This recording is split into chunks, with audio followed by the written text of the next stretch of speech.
한 외국인 여성이 소나기가 내리는 밤길에 차를 운전하고 어디론가 향하고 있습니다. 한국 여행이 처음인 듯한 이 여성은 앞이 보이지 않을 정도의 비 때문에 당황한 표정을 지으며 달리고 있는데요. 그 순간 외국인 여성은 자신의 앞에 펼쳐진 광경을 보고는 너무 놀라 급정거를 하고 맙니다. 곧바로 차를 갓길에 잠시 정차시킨 뒤 가지고 있던 손전등으로 도로를 비추더니 갑자기 도로 중앙으로 뛰어들고 마는데요. 과연 이 여성은 지금 어디를 향해 가고 있으며 대체 무슨 일을 겪고 있는 걸까요? 안녕하세요. 저는 현재 미국에서 지하철 기관사로 일을 하고 있는 엠마라고 합니다. 저는 얼마 전 3년이나 넘게 다니던 회사를 퇴사하고 마지막 퇴사 여행으로 한국을 다녀오게 되었는데요. 퇴사를 하고 난 직후 저와 친하게 지내던 친구들은 이왕 퇴사를 했으니 다른 일을 구하기 전에 마지막으로 어디 해외여행이라도 다녀오는 것은 어떻겠냐며 제안을 했고 뜬금없이 저에게 요즘은 한국 여행이 인기가 많다며 저의 한국 여행을 부추기기 시작했습니다. 그때 당시 미국 회사의 적은 노동 임금과 체계 없는 시스템에 너무나 지쳐있던 저는 한국에 대한 아무런 정보도 찾아보지 않은 채 그저 될 대로 되라는 식으로 한국행 비행기를 예매하게 되었죠. 평소 한국이라는 나라를 전혀 알지 못하고 있던 것은 물론 미국을 제외한 다른 나라를 여행했던 경험이 단 한 번도 없었던 저는 그저 지치고 쉬고 싶다는 생각 하나로 무계획 한국행 비행기에 올라타게 되었습니다. 그저 조용한 숲속 같은 곳에서 쉬고 싶은 마음이 있었던 저는 한국의 지도를 펼치고 춘천이라는 곳을 최종 여행 목적지로 선택한 뒤 별다른 짐도 챙기지 않은 채 한국에 도착하게 되었습니다. 아무런 일정의 계획과 여행의 준비 없이 한국으로 떠나는 저의 모습에 친구들은 완전히 미쳤다며 손가락질을 했지만 인간관계와 사회생활에 지쳐있던 저는 그저 쉴 곳이 필요했죠. 그런데 처음으로 도착한 춘천이라는 도시는 왜인지 모르게 제가 그토록이나 원하던 이상적인 도시의 모습을 가지고 있었습니다. 제가 태어난 나라인 미국에서는 조용히 자연을 즐기며 여유를 즐기기에는 너무나 불편한 점이 많은 나라였지만 한국은 이것과는 정반대의 도시 인프라를 가지고 있었어요. 특히 복잡한 곳을 여행하고 싶지 않았던 저는 이러한 이유로 춘천이라는 도시를 선택했는데 어째서인지 한국의 춘천은 숲이나 공원 그리고 산과 매우 가까운 인프라를 가지고 있으면서도 생활 편의시설에서는 너무나 훌륭했는데요. 평소 콘택트 렌즈를 착용하던 저는 미국에서 살아갈 때에는 렌즈 하나를 사기 위해 차를 타고 30분 이상 이동해야만 도시 번화가에서 렌즈를 살 수 있었는데 미국보다 더 공기 좋고 울창한 자연을 가지고 있던 한국의 춘천은 그저 3분만 차를 타고 이동하면 콘택트 렌즈는 물론 거대한 마트까지 이용할 수 있는 인프라가 이미 구성되어 있었습니다. 생각지도 못한 너무나 편리하고 제가 딱 원하던 여행에 저는 미국에서 기관사로 생활하던 때에 악몽을 조금씩 잊어나갔고 기분이 좋아지기 시작했습니다. 내친 김에 저는 그저 눈에 보이는 숙박시설에서 머무를 예정이었지만 에어비앤비를 이용해 춘천에서 장기간 동안 머무를 수 있는 숙소를 찾아보기 시작했고 그중 너무나 아름다운 단독주택 형식의 게스트하우스를 발견할 수 있었습니다. 그런데 예약한 숙소는 너무나 마음에 들었으나 저는 무언가 굉장히 이상하다는 의문을 가지게 되었는데요. 보통 미국에서의 경우 이처럼 에어비앤비가 활성화되어 있기는 하나 자연과 가까운 오지의 위치에 숙소가 자리 잡고 있는 경우 예약을 할 때면 꽃가게 주인에게 전화가 와서 저의 물건을 잃어버리거나 제가 위험해질 수 있다는 사실에 각서 형식의 동의를 받아내고는 했는데 어째서인지 춘천에 있는 단독주택 에어비앤비 숙소에서는 이러한 조항이 전혀 보이지 않았습니다.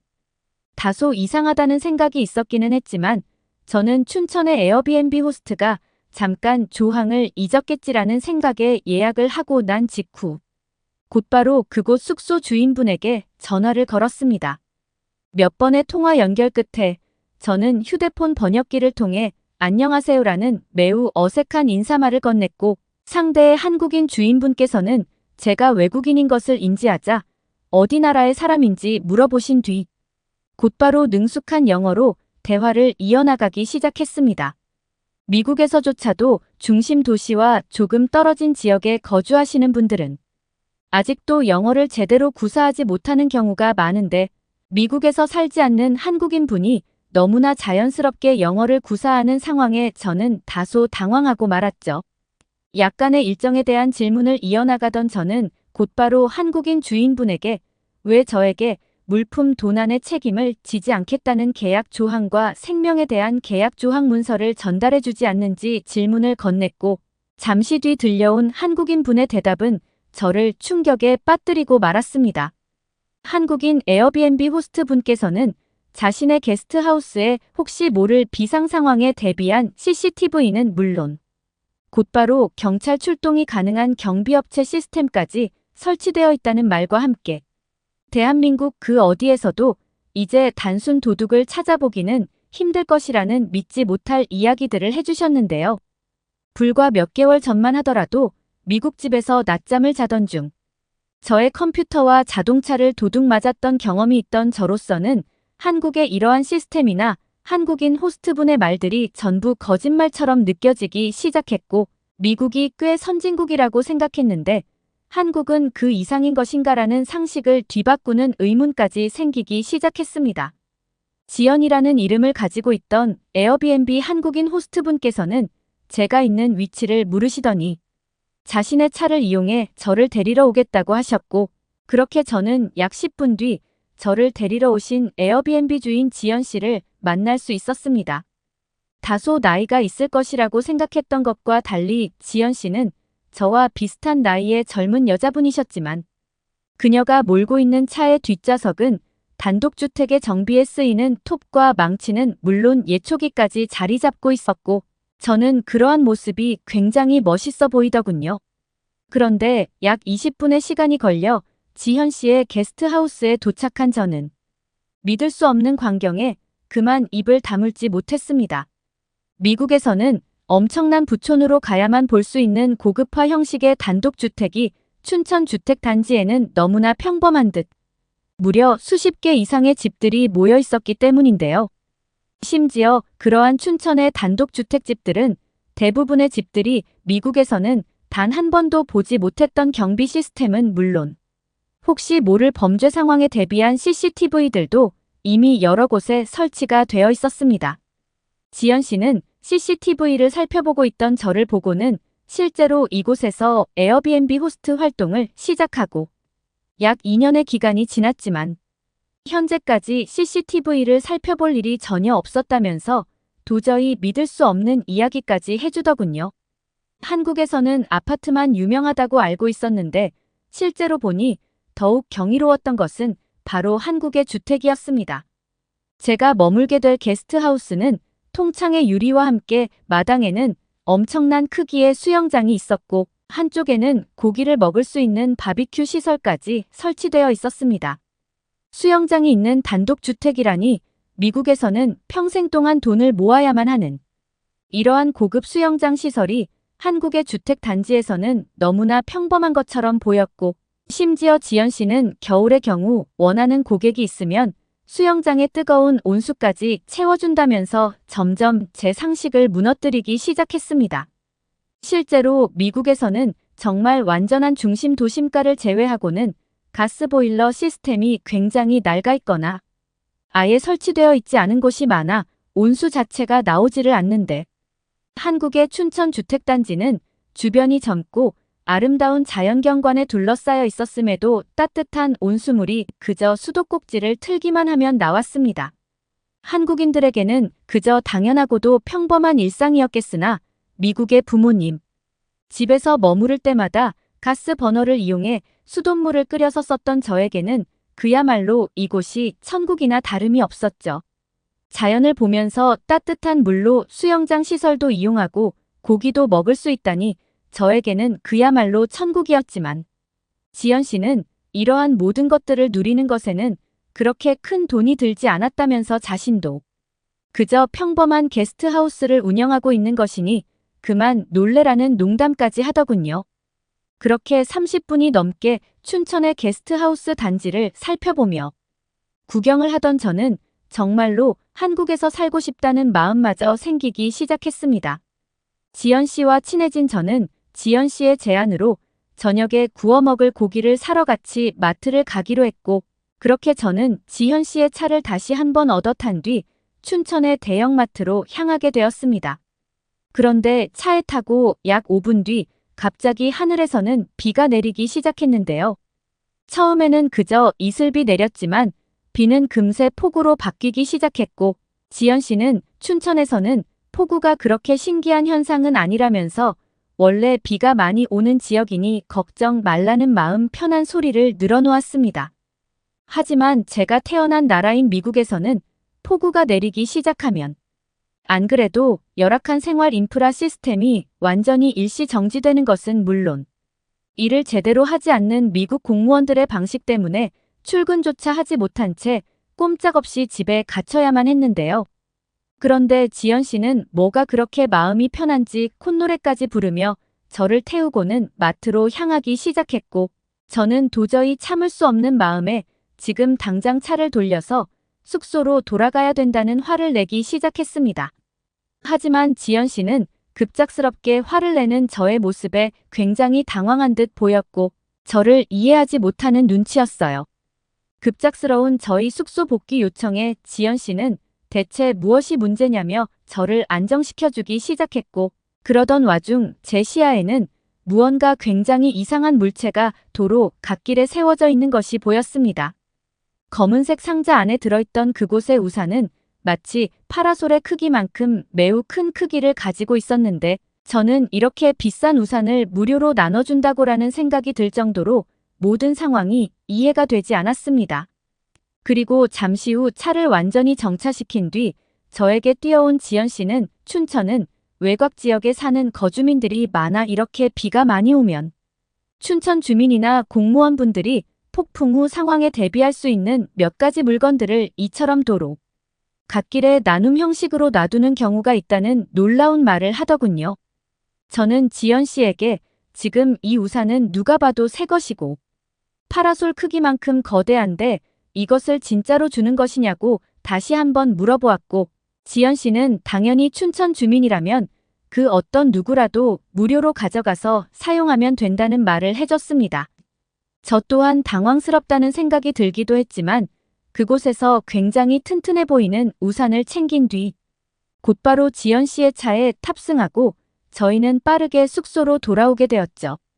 놀랍게도 지연 씨는 이처럼 길가에 무료로 폭풍 후 대비 물품을 가져가라는 안내 문구가 있기는 하지만 폭우가 끝나고 나면 귀신같이 근처 경찰서나 소방서 그리고 동사무소로 사용했던 물품들이 그대로 돌아온다면서 미국에는 이러한 폭풍 후 대비 시스템이 존재하지 않냐는 다소 당황스러운 질문을 건넸습니다.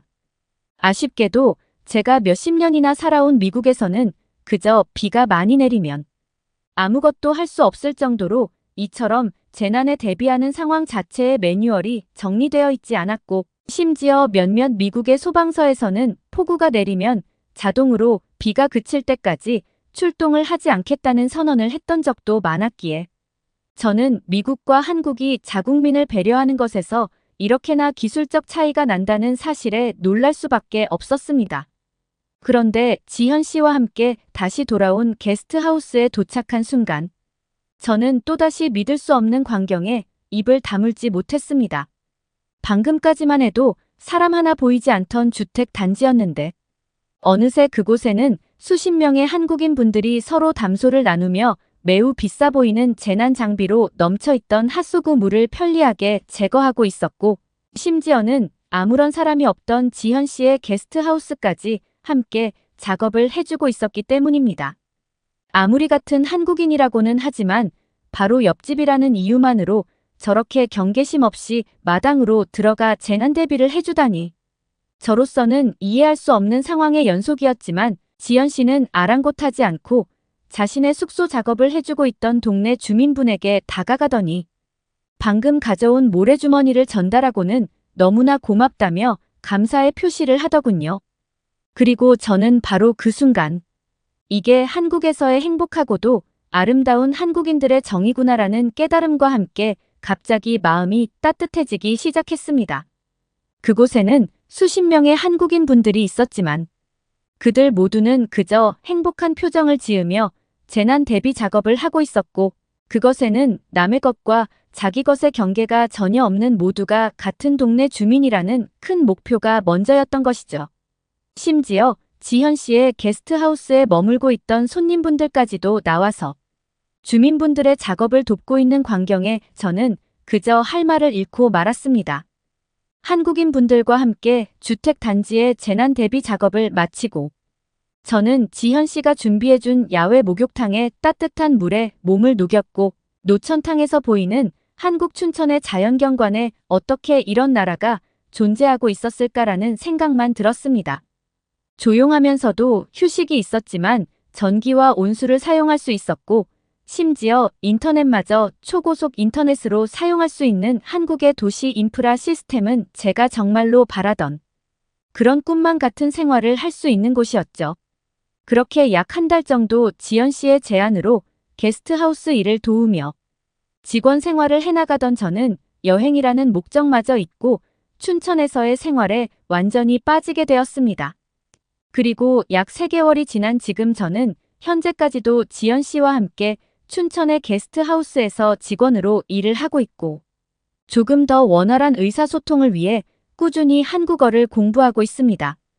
지연 씨에게 고마운 마음이 생긴 저는 아마 약 1년 동안은 이곳에서 함께 지현 씨와 게스트하우스를 꾸려나가며 한국의 시민권을 얻기 위한 제도들을 알아보고 있죠.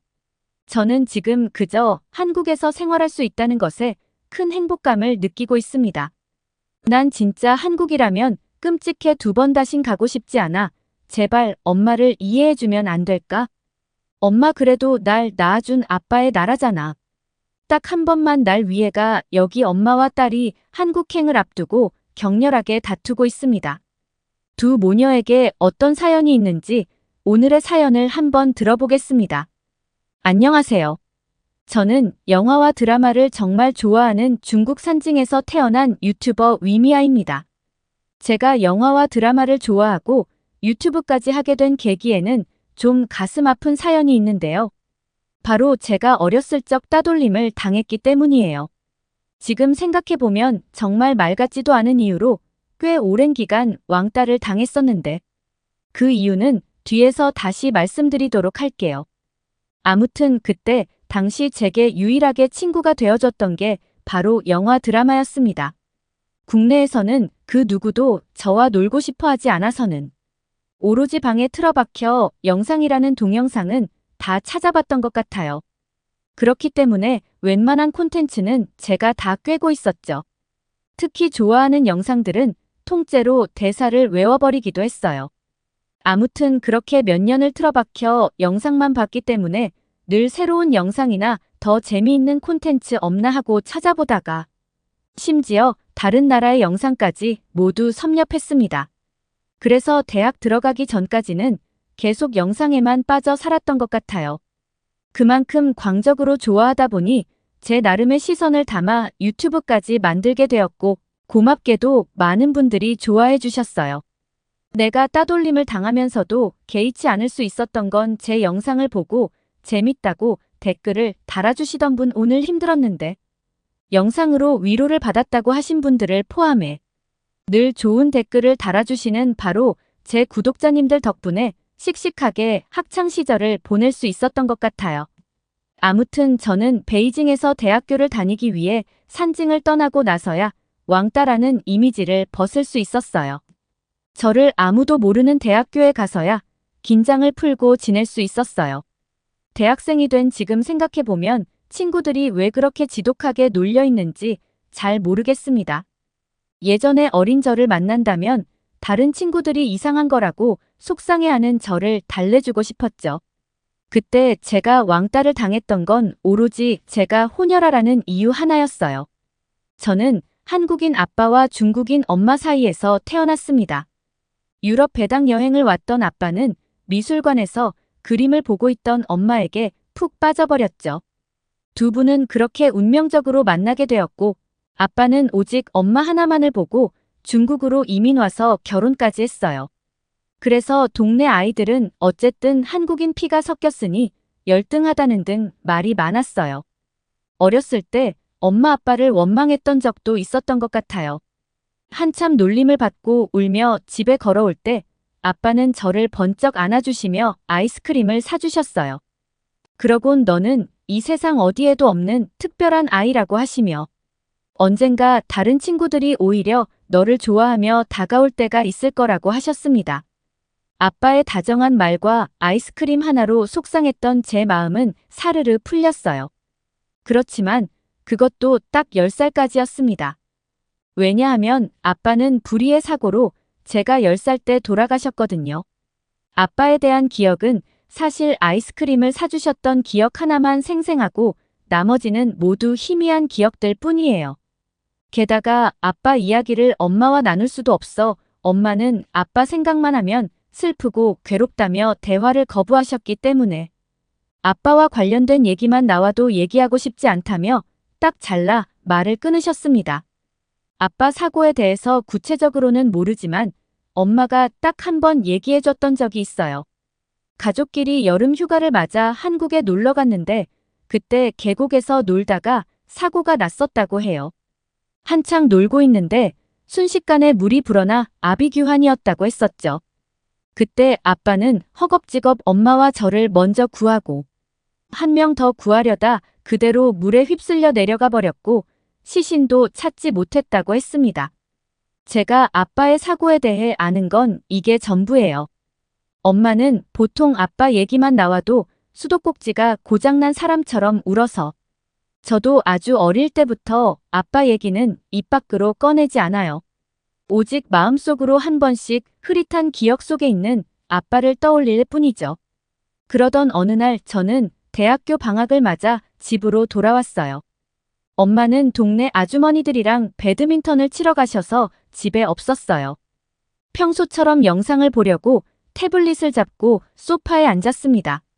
요새 한국 드라마 시리즈물에 대한 리뷰 요청이 물밀듯이 쏟아지거든요. 구독자님들의 요청을 적극 반영해야 하기 때문에 저도 신중히 리뷰할 영상을 골랐어요. 그런데 문제가 하나 발생했습니다. 도대체 한국 시리즈물이 왜 이렇게 재밌는지 정말 정신을 못 차리겠더라고요. 작품 선정하기가 정말 힘들었어요. 영상 제작과 리뷰에 시간이 걸리기 때문에 전부 다 볼 수는 없었거든요. 다 재미있어서 하는 수 없이 고르고 골라 최근에 나온 눈물의 여왕 시리즈와 예전에 한창 인기 있었던 미스터 선샤인을 리뷰하기로 했습니다. 미스터 선샤인의 배우 이병헌 씨가 연기를 참 맛깔나게 잘하더라고요. 오징어 게임에도 나왔던데 역할마다 정말 그 사람이 된 것처럼 연기하는 게 신기했어요. 이제 막 누워 시청하려는데 하도 많이 봤는지 제 태블릿 배터리가 5%밖에 남지 않아 깜빡깜빡거리며 전원이 거의 꺼지려고 했습니다. 그래서 저는 어쩔 수 없이 제 기기를 충전시켜두고 엄마 태블릿으로 봐야겠다 생각했다. 그런데 엄마의 태블릿 화면을 켜자마자 바로 메일함이 보였는데 취소 버튼을 누르려는 찰나 제 눈에 특이한 글자가 보였습니다. 그 글자를 보고 전엔 가슴이 굉장히 빠르게 뛰었죠. 그건 분명 한글이었어요. 도대체 엄마에게 한글로 메일을 보낸 사람이 누굴까 궁금했습니다. 저는 엄마가 혹시나 갑자기 확 들어올 것 같은 마음에 콩닥거리는 가슴을 부여잡고 그 메일을 클릭해봤어요. 온통 한국어라 읽을 수 없었지만 한 달에 한 번 정도 오래전부터 누군가 꾸준히 보낸 메일이었습니다. 그런데 이상한 점이 있었어요. 엄마는 한 번도 답장을 하지 않았더라고요. 도대체 무슨 내용일까 너무 궁금해서 번역기를 돌리려고 기다리는 순간 현관에서 철컥하고 문 여는 소리가 들렸습니다. 저는 화들짝 놀라 도둑이 된 것처럼 황급히 태블릿을 끄고 거실에서 빠져나와 부엌으로 달려갔어요. 그러곤 부엌에서 배고파서 먹을 걸 찾는 것처럼 두리번거리는 엄마는 다행히 눈치채지 못했는지 배고프냐며 얼른 밥 해준다고 하시며 웃으셨어요. 아니 뭐 대단한 잘못한 것도 아닌데 왜 이렇게 심장이 떨렸나 모르겠어요. 이건 다 한국과 관련된 얘기만 나오면 치를 떨고 싫어하는 엄마 때문이었죠. 저는 그냥 모른 척 넘어갈까 했지만 도저히 그 메일의 내용이 궁금해 한시도 참을 수 없었습니다. 그리고 엄마가 부엌에서 요리하시는 틈을 타 다시 번역기를 돌렸어요. 그 메일을 읽어보고 저는 충격에 휩싸였습니다. 번역기라 좀 엉성한 문장이 많았지만 메일을 보낸 사람은 아빠의 여동생인 것 같았어요. 아빠에게 여동생이 있다는 것도 저는 처음 알게 되었죠.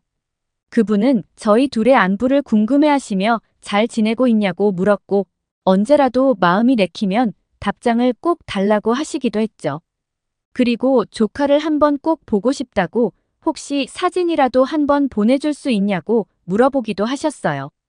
너무 애틋하고 다정하게 저와 엄마를 걱정하고 있는 메일이었습니다. 엄마는 왜 답장을 보내지 않는 건지, 왜 제게 고모가 있다는 사실조차 알리지 않은 건지 궁금했어요. 한참 이 메일에 대한 생각으로 머리가 복잡한데 엄마가 밥 먹으러 내려오라고 하셨죠.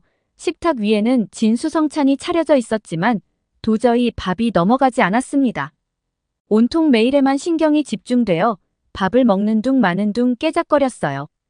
엄마가 오늘 너답지 않게 왜 이러냐며 방학이라 맛있는 거 잔뜩 해줬더니 감사한 줄을 모른다며 투정을 부리니 분명 한국 얘기와 고모 얘기를 꺼내면 다시 초상집 분위기가 날 텐데.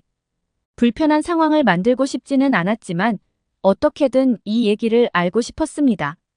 밥을 먹고 난 후 과일을 먹으면서 저는 눈치를 보다 어렵게 얘기를 꺼냈습니다.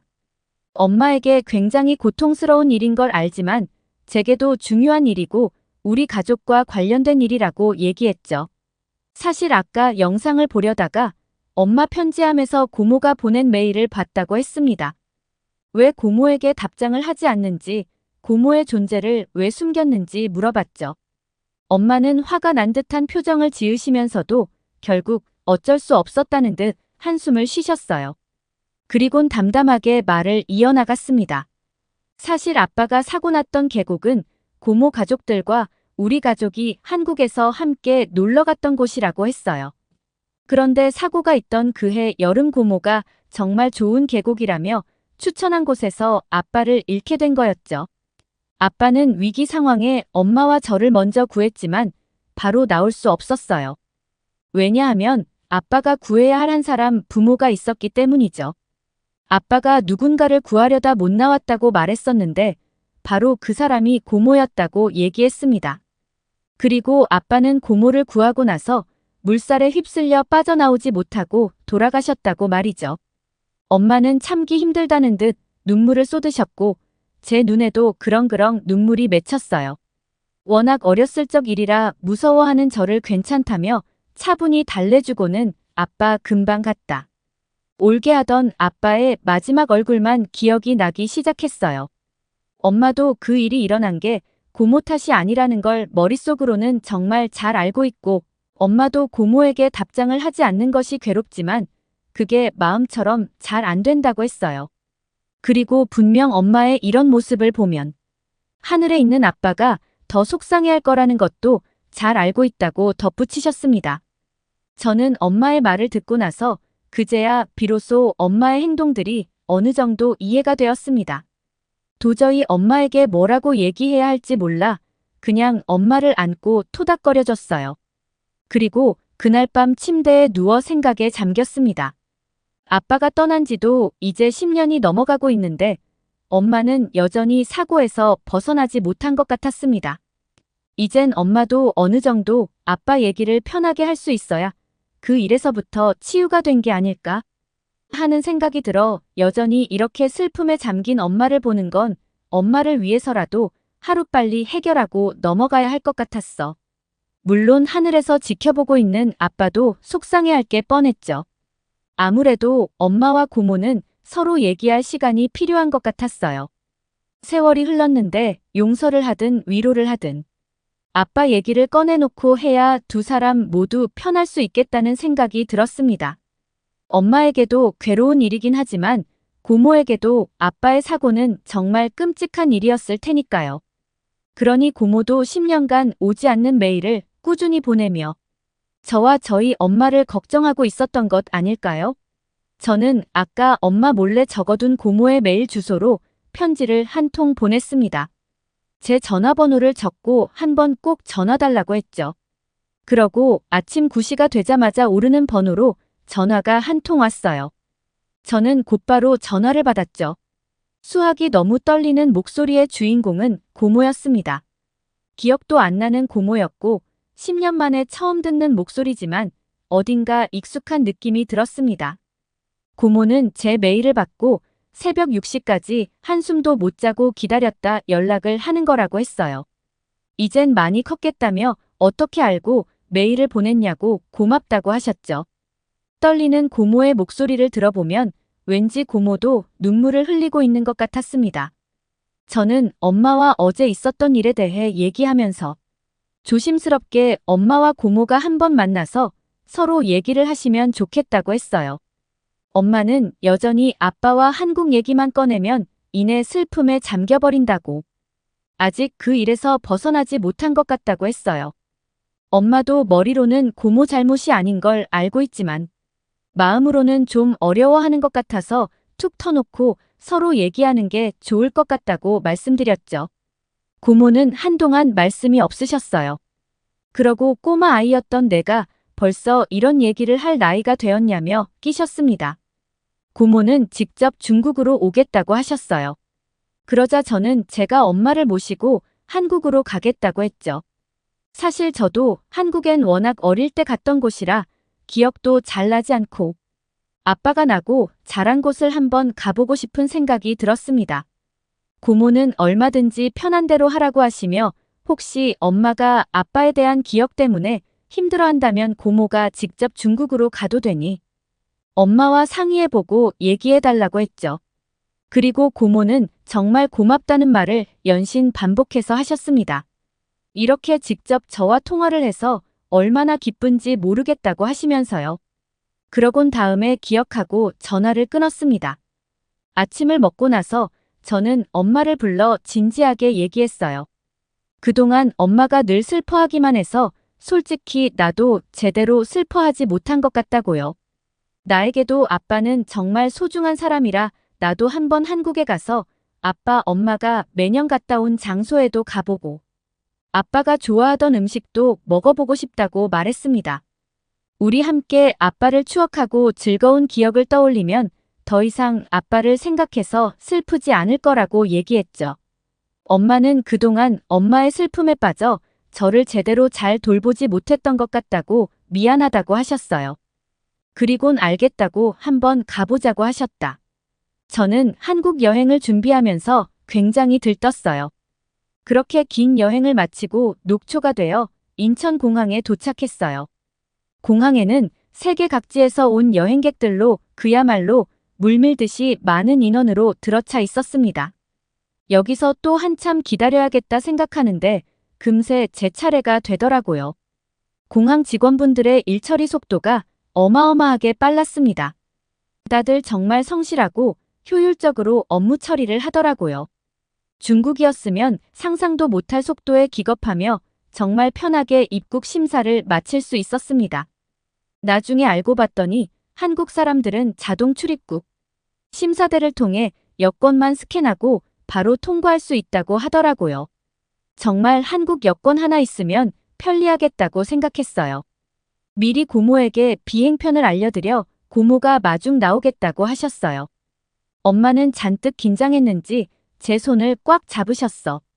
엄마도 10년 만에 만나는지라 무슨 말을 해야 할지 잘 모르겠다고 하셨습니다.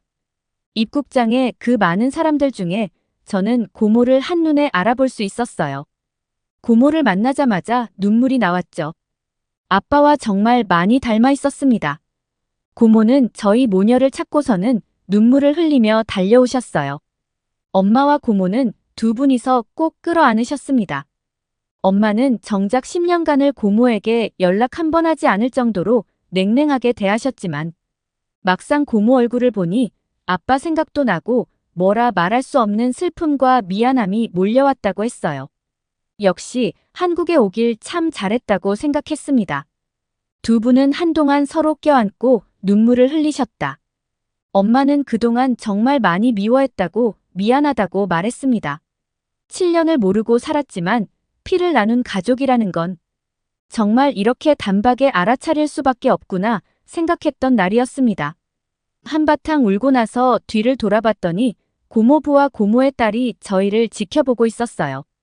우모딸도 저와 비슷한 나이더라고요.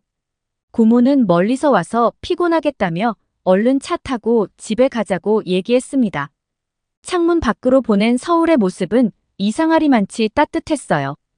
고향에 온 것 같은 그런 기분이었죠. 사실 하나도 기억이 나지 않아 모든 게 새롭고 처음 보는 풍경이었지만 낯설지 않았습니다. 고모의 집은 완전 번화가에 있었어요.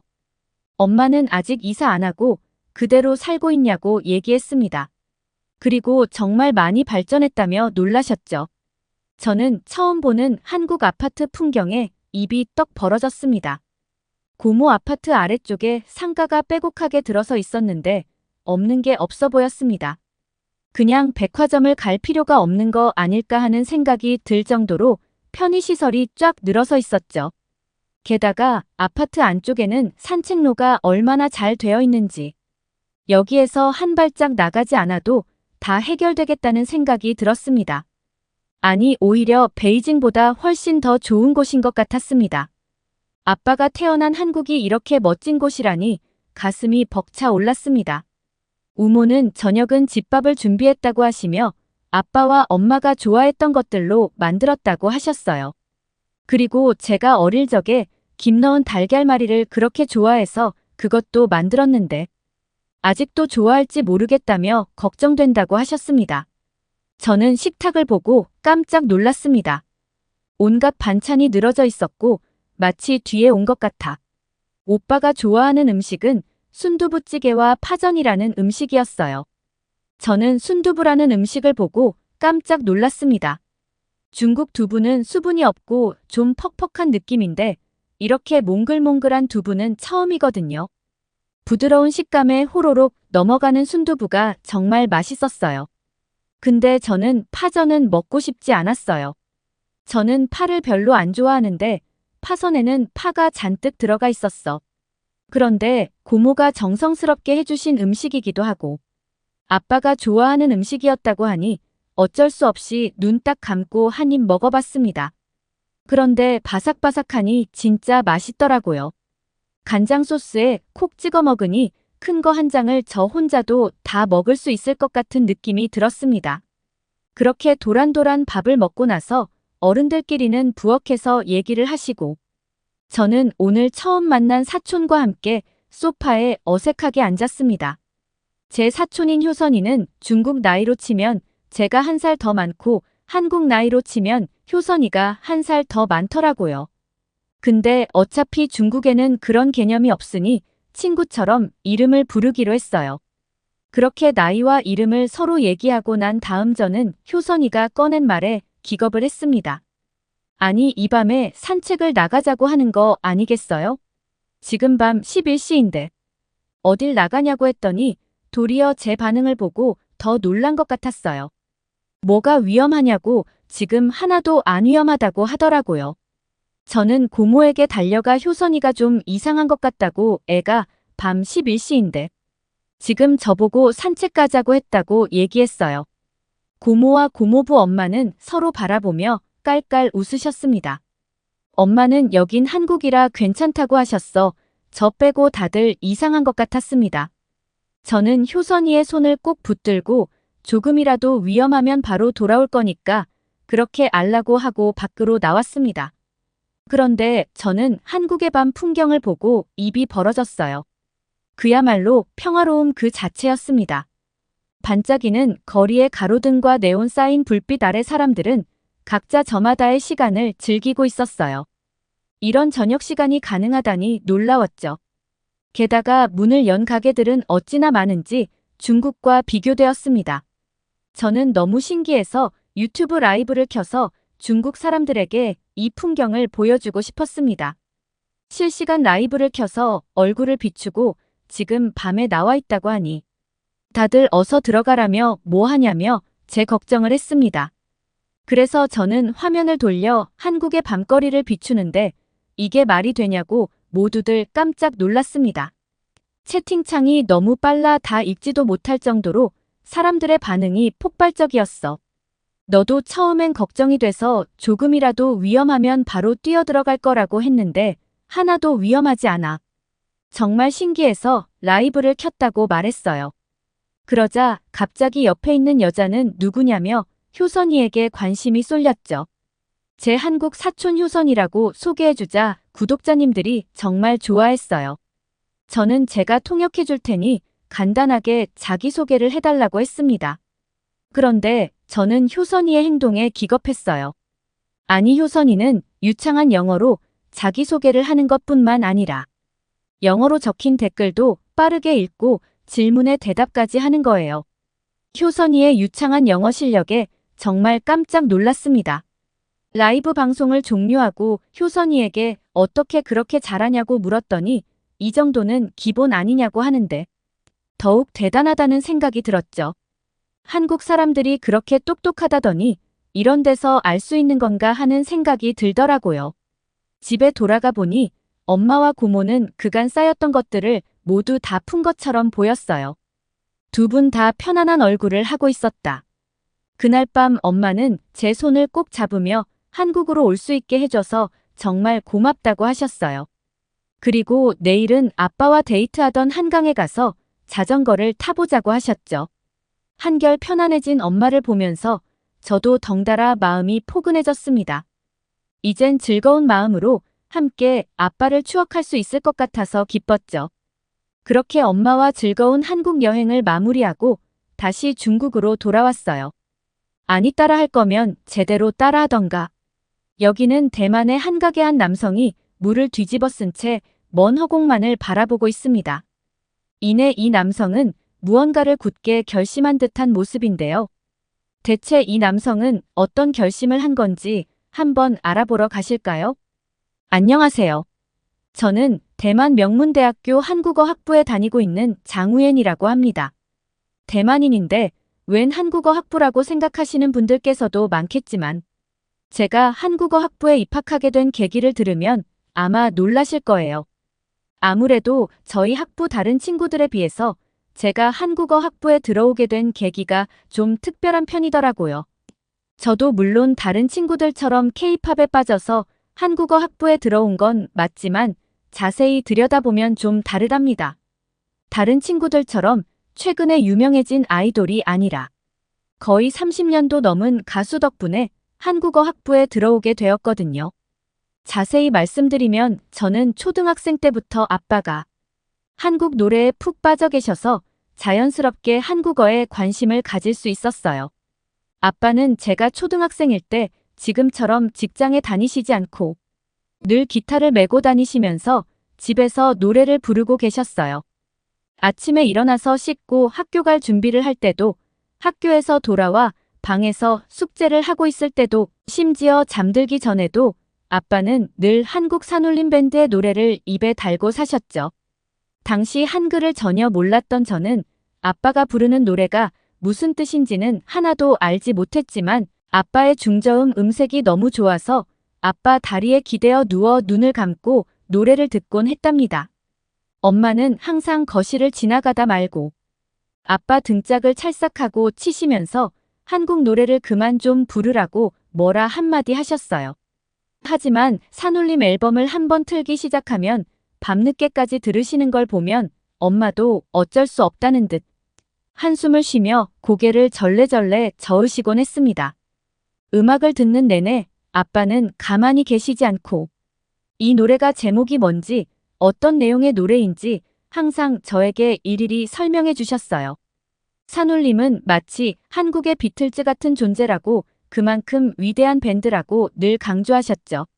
하지만 초등학생이었던 저는 비틀즈가 누구인지 산울림 멤버들이 어떻게 생겼는지조차 몰랐기에 그저 아빠 말씀에 호응하듯 고개를 끄덕이며 웃기만 했던 것 같습니다. 당시 아빠가 즐겨 들으시던 노래의 제목을 어렴풋이 생각해보면 창문 너무 어렴풋이 옛 생각이 나겠지요랑 회상 너의 의미 정도였어요. 그 중에서도 창문 너머 어렴풋이 옛 생각이 나겠지요를 제일 많이 들려주셨는데 아빠가 그 노래를 부를 때면 저는 노래가 꼭 자장과 같아서 항상 아빠 무릎에 머리를 기대고 어느새 잠이 들곤 했답니다. 너의 의미라는 노래는 노래를 듣는 것만으로도 아름다운 향기가 방 한가득 퍼지는 듯한 그런 노래였어요. 얼마 전 그 노래를 한국의 유명 가수인 아이유가 리메이크했다는 얘기를 듣고 찾아서 들어봤는데 아이유의 청아한 음색과 김창원의 묵직한 목소리가 절묘하게 조화를 이루는 것에 푹 빠져서 며칠 밤을 지새웠답니다. 그리고 아빠가 부르시던 김창원 노래 중에 한없이 슬픈 멜로디인 노래가 있었는데 그게 아마 회상이라는 노래였던 것 같아요. 지금 생각해보면 어린애가 뭘 안다고 싶겠지만 아빠가 그 노래만 부르면 항상 눈물이 그렁그렁했거든요.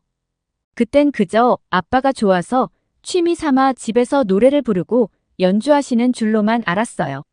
최근에야 아빠에게서 들은 얘기로는 사실 그 무렵 아빠는 산울림을 카피해서 밴드까지 결성해서 활동을 하고 계셨다고 했어요. 식당이나 라이브바 같은 곳에서 산울림 노래를 커버해서 공연도 하고 행사에도 참여하면서 음악 활동을 이어가셨던 거죠. 하지만 아쉽게도 아빠가 하시는 그 일로는 저를 도저히 키울 수 없던 벌이라고 하시더라고요. 아무래도 아빠는 그때 한국 노래가 대만에서 인기가 없어서 못 떴던 것 같다고 말씀하셨습니다. 그 와중에 라이브 바에서 산울림 팬들이 아빠 노래를 들을 때면 응원을 해주기보다는 배기려면 제대로 베끼던가 노래를 너무 못한다며 마시던 물을 아빠한테 뿌린 적도 있다고 했어요. 그때가 아빠 인생의 가장 밑바닥을 찍은 때였다고 하시더군요. 재학비며 생활비 걱정에 몇 달을 고민하시다 결국 아빠는 회사로 다시 돌아가겠다는 결단을 내리셨다고 했습니다. 그 얘기를 처음 듣던 날 저는 아빠가 산울림 밴드를 얼마나 좋아했는지 알았기에 저 때문에 좋아한 걸 포기하신 것 같아서 방 안에서 혼자 이불을 뒤집어 쓰고 한참을 울었던 것 같아요. 그렇게 전 어릴 적 아빠가 늘 들려주시던 한국 노래 덕분에 자연스럽게 한국과 한국어에 관심을 갖게 되었습니다. 물론 고등학교 때 엄마는 더 좋은 학과로 갈 수 있는 성적이 되면서 왜 한국어 학과에 가는 거냐고 뜯어 말리셨어요. 하지만 엄마는 제 인생을 대신 살아주실 분이 아니잖아요. 엄마의 반대를 무릅쓰고 한국어 학과에 진학하게 됐죠. 한국어를 배우면서 한국 문화에 대해 공부하다 보니 아빠가 왜 그렇게 한국 음악을 좋아하셨는지 특히 산울림에 푹 빠질 수밖에 없었는지 조금은 알 것 같더라고요. 지난 주말 시험이 끝나자마자 한 달 만에 기숙사에서 집으로 갔어요. 그런데 현관문을 열자마자 익숙한 멜로디가 귓가에 울려 퍼지더라고요. 어떤 노래였나 제목이 생각이 안 나서 한참을 귀를 기울여 봤는데 산울림의 청춘이라는 제목이 딱 생각이 나더군요. 이 노래도 아빠가 한참을 좋아하셨던 노래였죠. 원래는 아빠한테 뒤에 살며시 다가가 깜짝 놀라게 해드리려고 문가에 몰래 서 있었는데 문틈으로 보이는 아빠 모습에 절로 울컥해지더라고요. 아빠는 노래를 따라 부르시면서 어깨를 떨며 울고 계셨거든요. 그 모습을 보고 문을 열 엄두조차 나지 않았던 저는 조용히 제 방으로 들어갔답니다. 한국어를 몰랐을 때 노래를 들으면 무슨 의미인지도 몰랐는데 한국어를 배우면서 어떤 말인지 알아들을 수 있는 지금 상태에서 다시 들어보니 굉장히 슬픈 노래인 게 느껴지더라고요. 오랜만에 노래를 듣는 아빠를 방해할 수 없었습니다. 저녁 식사 자리에서 온 가족이 둘러앉았어요. 식탁에 둘러앉은 아빠한테 살며시 말을 건넸죠. 오늘 오랜만에 산울림 노래를 들으시는 것 같던데요 라고 여쭤보자. 아빠는 살짝 멋쩍은 미소를 지으시며 이번에 산울림이 유럽에서 LP를 냈다는 기사를 보셔서 오랜만에 그때 노래들을 찾아보다가 이것저것 듣게 되었다고 말씀하시더라고요. 그러면서 아빠가 자기도 모르게 푹 빠져서 하루 종일 그 앨범만 들었다면서 특히 청춘이란 곡을 들으니 묘한 감정이 들었다고 하셨습니다. 젊을 땐 그냥 멋있고 좋아서 들었던 노래인데 나이가 먹은 지금에 와서 다시 들어보니 왠지 속상하고 유난히 마음이 쓰리면서도 아련해졌다고 말끝을 흐리셨어요. 그러고는 식사를 마저 이어가셨습니다. 가족과 저녁 식사를 마치고 제 방으로 돌아와서 오랫동안 모아두었던 돈을 꺼내 계산해봤어요. 원래는 한국에서 한 달쯤 머물러 보고 싶었어서 부모님 몰래 방학 때마다 아르바이트를 해서 모아왔었거든요. 물론 부모님께서 주신 용돈도 일부를 떼어 조금씩 저금해두기도 했고요. 문득 이 돈으로 짧은 기간이라도 좋으니 엄마 아빠와 함께 한국 여행을 다녀오면 좋겠다는 생각이 들더라고요. 그래서 저는 부모님을 거실 소파에 앉혀놓고 살짝 긴장한 목소리로 이번 방학 때 한국으로 함께 여행해보는 게 어떻겠냐고 여쭤봤어요. 갑자기 아빠의 눈이 초롱초롱해지면서 어떻게든 일정을 맞춰 당장 내일이라도 계획을 짜겠다고 좋아하셨어요. 반면 엄마는 이번에 큰 프로젝트의 팀장직을 맡게 되어서 아쉽지만 힘들 것 같다고 말씀하셨습니다. 물론 엄마를 모시고 가지 못해서 너무 속상했지만 엄마와의 여행은 다음 기회로 미루기로 하고 결국 아빠와 단둘이 한국 여행을 하기로 약속했어요. 아빠가 젊으셨을 때 몇 번 한국을 다녀오신 적이 있다고 하셔서 아빠와 함께라면 여행이 한결 더 수월하겠다는 생각에 평소보다 더 많이 기대가 되더라고요. 저희는 그렇게 일정을 빨리 잡아 한국행 비행기를 탔습니다. 비행기에서 내려 인천공항에 도착하자마자 제 눈에 가장 먼저 보이는 건 남자들의 헤어스타일이었어요. 머리카락을 길게 기른 남자를 단 한 명도 찾아볼 수 없었거든요. 대만에서 남자 커트 비용이 3만 원부터 시작해서 그런지 돈 아끼려고 머리를 길러서 다니는 남자들이 많은 편이에요. 그런데 한국 남자들은 모두 머리가 짧은 걸 보니 경제적으로 여유로운 나라라. 그런 걱정 없이 멋을 부리는구나 생각이 바로 들더라고요. 아빠도 미용실 가는 게 맨날 아깝다고 늘 덥수룩한 머리를 그냥 둔 채 다니시곤 하셨는데 그 모습이 너무 보기 싫어서 한국에 오자마자 꼭 미용실부터 가서 아빠의 머리카락을 여름 앞두고 확 잘라내는 게 목표였어요. 아빠에게는 비밀로 한 점만의 프로젝트였죠. 저의 간곡한 부탁이고 모든 비용을 제가 대겠다고 하면 굳이 아빠도 마다하시지 않고 받아들이실 거라는 확신이 있었답니다. 물론 그 김에 저도 한국에 왔으니 머리 스타일을 바꿔보려고 했어요. 원래 뷰티 트렌드라면 대만이 아시아를 선도한다고 생각했는데 요즘엔 K-뷰티가 전 세계적으로 유행이라 모두 따라하느라 정신이 없더라고요. 대만도 마찬가지였죠. 그동안 저도 대만에 있는 한국식 미용실에서 머리를 해보려고 했었어요. 하지만 막상 그곳에서 스타일링을 받은 친구들을 보니 한국만큼 세련되고 섬세한 손길이 느껴지지 않았고 기술적으로도 한참 모자란 느낌이 들더라고요. 뭔가 어설프달까요? 그래서 진짜 한국스러운 스타일을 제대로 경험해보려면 역시 직접 한국 땅을 밟아야겠다고 결심했죠. 제가 미리 알아보고 예약해둔 곳으로 아빠를 모시고 향했어요. 미용실로 가는 길 내내 아빠는 하얗게 센 머리카락을 만지작거리시며 남자가 꼭 이런 곳까지 와야 하나 하고 입을 쭉 내밀고 불평을 늘어놓으셨지만 전 아빠의 손을 잡고 질질 끌어서라도 미용실에 모시고 가야겠다고 생각했습니다. 요즘 한국에선 아저씨들도 외모 가꾸기에 열심히 일하는데 아빠도 젊어 보이는 변화를 시도해 보시라고 어르고 달래는 말로 설득하고 또 설득했죠. 막상 미용실에 도착해서 안으로 들어서는 순간 저희 두 사람 모두 깜짝 놀랄 수밖에 없었어요. 마치 특급 호텔을 방불케 하는 고급스러운 인테리어의 세련된 분위기가 물씬 풍겼거든요. 직원분들이 입구까지 나와서 반갑게 맞아주시는 걸 보니 마치 VIP 대접을 받는 듯한 느낌이 들었어요. 대개 대만의 미용실은 원목 인테리어로 꾸며진 좀 옛날 느낌인데 반해 한국 미용실은 화려하고 고급스러운 느낌이 강했어요. 대만 미용실도 섬세한 서비스로 고객을 감동시키려 노력하지만 한국만의 섬세함과 배려는 차원이 다르다는 걸 깨달았습니다.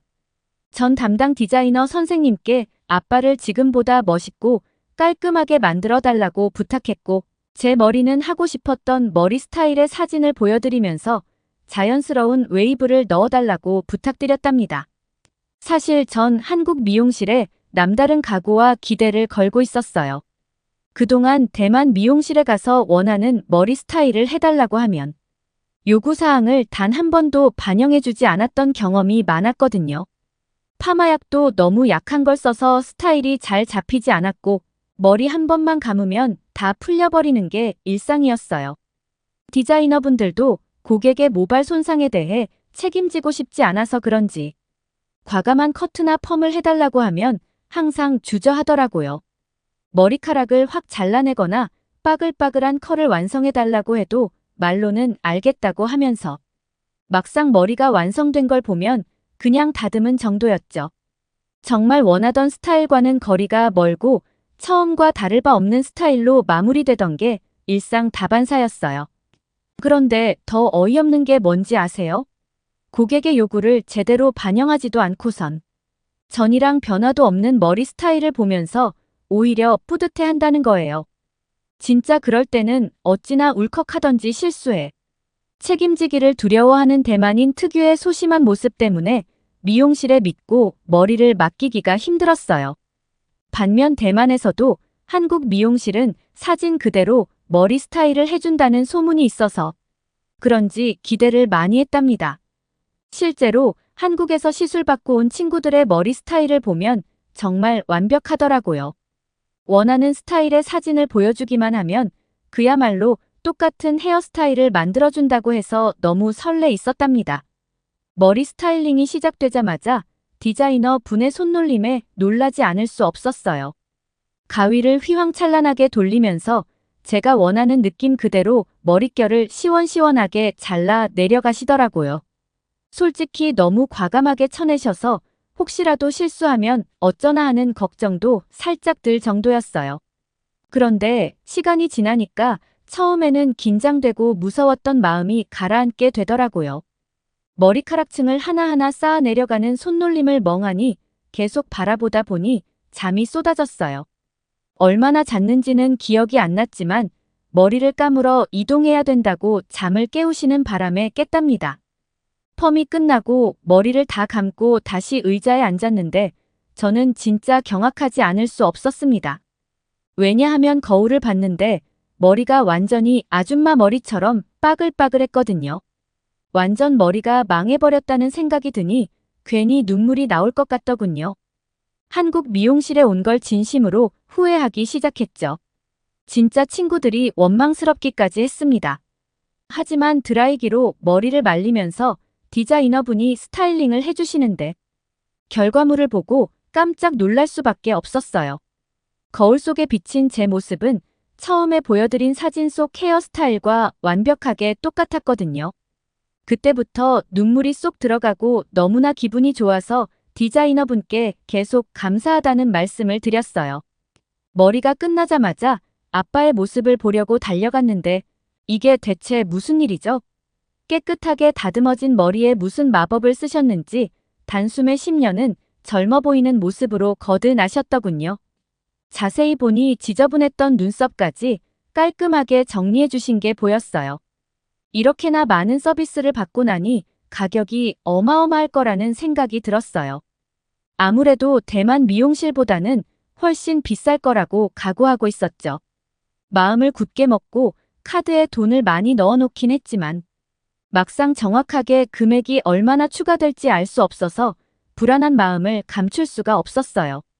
그렇게 덜덜 떨면서 결제를 하려고 카운터로 갔는데 디자이너분께서 불러주시는 금액에 깜짝 놀랐습니다. 대만 미용실 가격의 반 정도밖에 되지 않는 거예요. 너무 놀라서 다시 한번 금액을 확인을 했죠. 그런데 디자이너분께서는 환한 미소를 지으시며 이 금액이 정확한 금액이 맞다고 안심하고 계산하라고 친절하게 말씀해 주시는 게 아니겠어요. 도대체 어떻게 이런 고퀄리티 서비스를 이 가격에 제공할 수 있는 건지 신기할 따름이었습니다. 이 가격에 이 정도 퀄리티면 그냥 한국에 와서 머리해도 되는 거 아닌가 싶은 생각이 들 정도였다니까요. 그렇게 파마를 하느라 시간이 오래 걸려서인지 미용실 문을 나서자마자 배고픔이 몰려왔어요. 점심을 먹으러 가야겠다 싶어서 아빠께 드시고 싶은 게 있는지 여쭤봤죠. 그러자 아빠는 예전에 한국에 방문했을 때 먹어본 김치찌개가 너무 맛있어서 인상 깊었다며 같이 김치찌개를 먹으러 가자고 하시더군요. 지도 앱 주변에 김치찌개 집이 어디 있는지 찾아보니 바로 근처에 있더라고요. 저희는 김치찌개 전문점에 들어가서 2인분을 주문했는데 얼마 지나지 않아 테이블에 그릇이 하나둘 차려지기 시작하더니 어느새 식탁 위가 온갖 반찬으로 가득 채워졌습니다. 시킨 적 없는 음식들이 줄줄이 등장하자 당황스러워 혹시 주문이 잘못 들어간 게 아닌지 직원분께 여쭤봤죠. 그런데 직원분은 이 모든 게 기본으로 나오는 반찬이라며 너무나도 자연스럽게 말씀하시는 거예요. 의아한 표정으로 아빠를 바라보자 한국은 대만과 달리 메인 요리와 함께 곁들여 먹는 반찬들이 많은 편이라고 하시면서 먹다 떨어지면 리필도 해준다고 말씀해 주셨어요. 저는 너무 이해가 가지 않아 한국 식당은 다 무할 리필인가요? 라고 물어봤습니다. 그러자 아빠는 그렇게 볼 수도 있겠구나 라고 하시더니 웃음을 빵 터뜨리시더라고요. 그 후에는 직원분께서 김치찌개를 테이블 위에 놓아주면서 불을 켜주셨어요. 김치찌개가 보글보글 끓고 있는 것 같더라고요. 뚜껑을 열자마자 매콤한 냄새가 확 풍겨서 저도 모르게 입맛을 다셨습니다. 직원분이 바로 먹어도 된다고 하시길래 숟가락으로 떠서 한 입 먹었는데 그 맛에 깜짝 놀라고 말았어요. 대만에서 종종 먹었던 김치찌개라는 이름의 음식은 진짜 김치찌개가 아니었다는 걸 이제서야 깨달았다는 게 어이가 없더라고요. 새콤하고 얼큰한 국물 맛이 입안 가득 퍼지는 게 처음엔 조금 낯설게 느껴졌지만 자꾸 먹다 보니 정신 못 차리고 밥을 비벼 먹고 있는 제 모습을 발견할 수 있었죠. 듬성듬성 썰려 들어간 돼지고기를 씹을 때마다 입맛이 더 돋구어지는 게 느껴졌어요. 식성 좋은 아빠는 밥그릇을 벌써 2그릇째 비우고 계셨답니다. 테이블 위에 라면 사리도 있길래 호기심에 넣어봤는데 평소 자주 먹던 우동과는 또 다른 식감이더라고요. 쫄깃한 면발에 매콤한 국물 맛이 더 잘 배어들어서 우동사리보다 훨씬 맛있었어요. 김치찌개와 맛깔난 반찬들을 군침이 돌 정도로 맛있게 먹은 뒤 저는 아빠와 함께 식사 후 산책 삼아 청계천을 따라 걷기 시작했어요. 도심 한복판에 이렇게 잘 가꿔진 아름다운 하천이 있다는 게 정말 놀라웠죠. 그런데 그때 아빠가 제게 흥미로운 사실 하나를 알려주셨어요. 아빠가 한국을 처음 방문했을 당시만 해도 이 자리에는 지금처럼 맑은 물이 흐르는 하천은커녕 길고 긴 고가도로밖에 없었다는 거예요. 그 모습이 굉장히 삭막하고 어수선했는데 차들이 너무 많이 다녀서 정신이 없었다고 하더라고요. 도로에 파묻혀 있던 탓에 지하에 이런 아름다운 물줄기가 감춰져 있으리라곤 상상조차 하지 못했다고 하셨어요. 그때를 회상하시던 아빠 말씀으로는 옛 서울의 풍경은 마치 잿빛 도시 같았는데 그에 비하면 지금의 서울은 정말 눈부시게 발전했다고 감탄을 연발하셨답니다.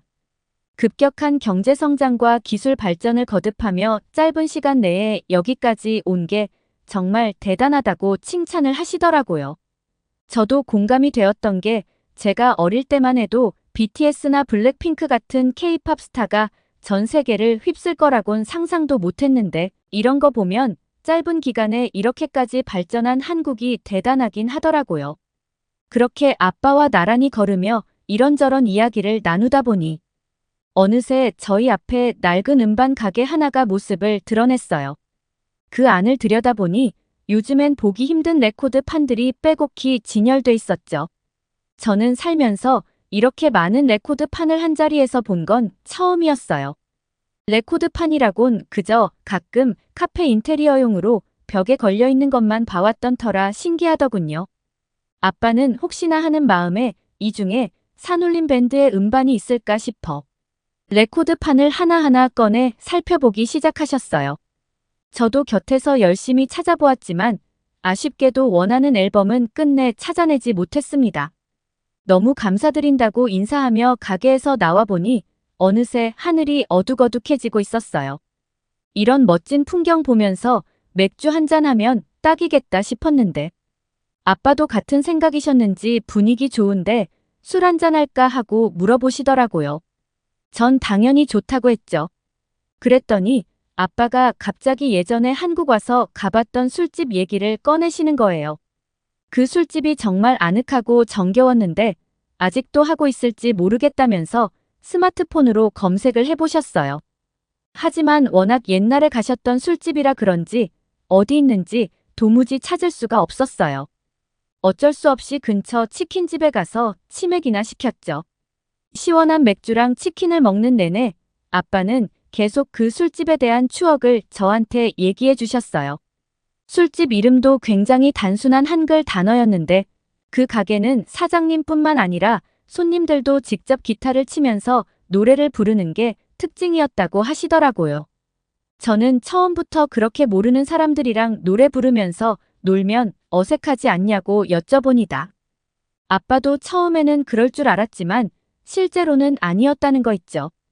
오히려 따뜻하고 친근한 분위기 덕분에 그 술집에 있는 손님들이 모두 금세 친구가 되는 느낌이 참 좋았다고 하시더군요.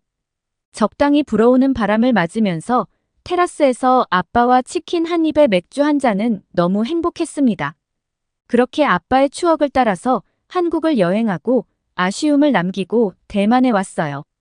그때 아빠가 너무 아쉬워하시던 모습이 생각나서 대만에 돌아와서도 그 술집을 찾아보려고 했지만 워낙 한국에 술집이 많다 보니 찾아내는 게 사실상 불가능하다는 생각이 들더라고요.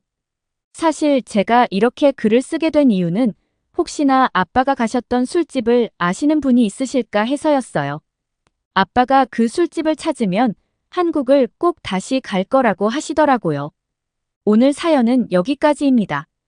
시청해주셔서 감사합니다.